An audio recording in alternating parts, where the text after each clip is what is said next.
Okay, next question देखते हैं. If the zeros are a minus b, a plus b, find a and b. तो बहुत ही आसान दिया हुआ है. तो उन्होंने क्या बोला है, उन्होंने जीरोस के वैल्यूज दिए हैं. मतलब जनरली हमारे जीरोस क्या रहते हैं, अल्फा बीटा एंड गामा. वो लोग क्या बोल रहे हैं वो सब भूल जाओ. एक ये एक जीरो है, ये सेकंड है, ये थर्ड है. मतलब एक को अल्फा बोलना है, एक को बीटा बोलना है, एक को गामा बोलना है. इस हिसाब से हमको सॉल्व करना है. तो लेट अस स्टार्ट. अल्फा का वैल्यू क्या दिया हुआ है, ए माइनस बी. बीटा का वैल्यू क्या दिया हुआ है, ए.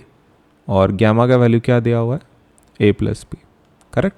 तो ये हमारा गिवन डेटा है. This is everything is given. अभी पॉलिनोमियल को ले लेते हैं. पॉलिनोमियल क्या है हमारा, x cube minus 3x² plus x plus 1. ये हमारा पॉलिनोमियल है. इसमें से ए बी सी डी का वैल्यू निकाल लेते हैं हम लोग.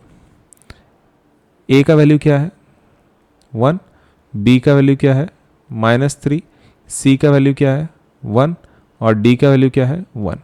तो ए बी सी डी का भी वैल्यू निकल चुका है.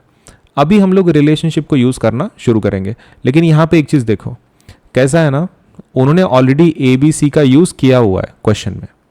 तो ये जो पॉलिनोमियल हमने लिखे हैं फिलहाल, मतलब ये जो ए बी सी डी का वैल्यू निकाला है हमने, वो भी स्मॉल अगर हम लोग लिख देंगे तो इसमें और उसमें ऊपर वाले में क्लैश हो रहा है. करेक्ट, लेटर्स में, क्योंकि सेम लेटर्स यूज़ कर रहे हैं हम लोग, ए और बी स्मॉल वाले. तो एक काम करते हैं, will be smart about this. A b c d जो है वो हम कैपिटल में लिख देंगे. जो हमारे कोफिशिएंट्स है वो किस में लिख देंगे, कैपिटल में लिख देंगे. तो फिर वो प्रॉब्लम सॉल्व हो जाता है ना, there is no clash now. पहला रिलेशनशिप क्या है, जो पहला रिलेशनशिप है फॉर्मूले का, वो क्या है, alpha plus beta plus gamma is equal to minus B by A. मैंने कैपिटल में लिखा है, यू नो द रीजन, क्योंकि कोएफिशिएंट्स कैपिटल में लिखे हैं.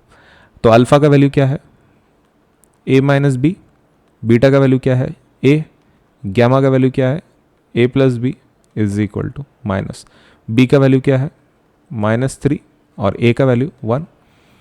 तो यहां पर क्या कट हो सकता है, देखो बी और बी तो कट हो गए, तो बचा क्या फिर, ए प्लस ए कितना होगा 3a is equal to minus minus plus, तो वो 3 हो जाएगा. ए इज इक्वल टू क्या आ जाएगा आंसर 1 देन. करेक्ट. तो पहला पार्ट तो हमारा हो चुका है.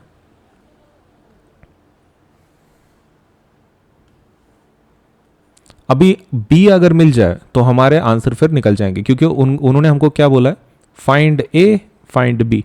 तो ए तो निकल चुका है, अभी हमको बी चाहिए. उसके लिए हम लोग दूसरा एक रिलेशनशिप को यूज करेंगे.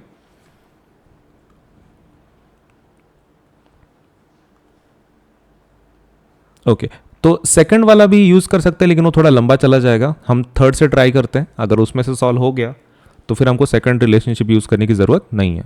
तो डायरेक्टली थर्ड रिलेशनशिप को यूज कर रहा हूं मैं, अल्फा बीटा गामा वाली. उसका फॉर्मूला क्या रहता है, माइनस डी बाई ए. फिर से कैपिटल में लिख रहा हूँ, minus d by a. You know the reason, क्योंकि कोएफिशिएंट कैपिटल में लिखे. अल्फा का वैल्यू क्या है, अल्फा का वैल्यू देखो ए माइनस बी है. बीटा का वैल्यू क्या है, ए. गामा का वैल्यू क्या है, ए प्लस बी. डी का वैल्यू क्या है 1, ए का वैल्यू क्या है 1. सो ये तो हमारे पास पॉलिनोमियल, मतलब वो सब रिलेशनशिप मतलब वैल्यूज हमने पुट कर लिए हैं. लेकिन ए का वैल्यू है ना हमारे पास, हमने ए का वैल्यू कैलकुलेट किया है, उसको पुट करते हैं इसके अंदर. तो 1 minus b into 1 into 1 plus B is equal to -1. Correct, 1 by 1 is 1. अभी ये जो 1 है इसका कोई वैल्यू नहीं है ना, तो उसको हमने जस्ट रिमूव भी कर दिया तो कुछ फर्क नहीं पड़ता है. तो that is 1 minus b 1 plus B is equal to -1.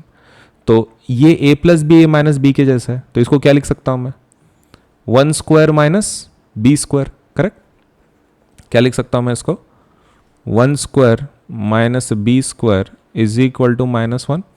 Now 1 square तो जैसे कि वैसा रहेंगे, बी को मैं दूसरे साइड पर डाल देता हूं, तो that is plus b square. और राइट हैंड साइड वाला -1 इधर लेके आता हूं, इट विल बिकम +1. 1 का स्क्वायर तो 1 ही होता है, +1 is equal to B square. तो that will be equal to 2. तो बी का वैल्यू क्या आ रहा है, प्लस माइनस √2. तो हमारा a का वैल्यू भी निकल चुका है और b का वैल्यू भी। तो डन फिर, करेक्ट। a का वैल्यू कितना आया, 1 आया है, और b का वैल्यू +√2 नहीं तो -√2।